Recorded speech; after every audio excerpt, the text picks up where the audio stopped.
These mufflers Tenneco Automotive makes are shipped out to automakers and repair shops 7 days a week, all hours of the day.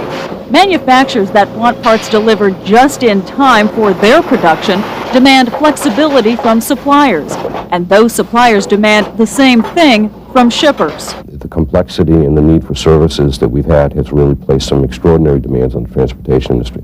They're shipping smaller quantities much more frequently. According to some analysts, smaller shipments and the positioning of suppliers closer to manufacturers have in many cases helped smaller regional trucking companies and hurt the large national trucking firms.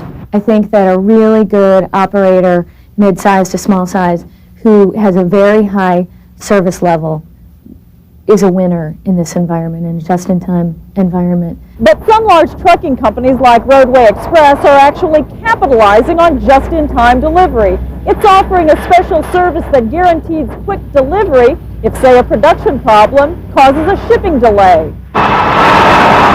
Roadway Express recently launched time-critical services nationally after testing the program in Chicago and Detroit.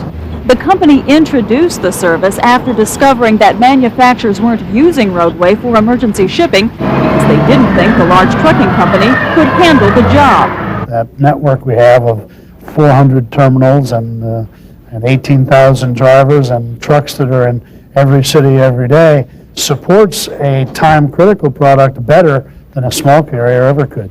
Meanwhile, Yellow Trucking has invested nearly $70 million in new technology that will help it move loads more efficiently between its system and 3 regional trucking companies Yellow has acquired.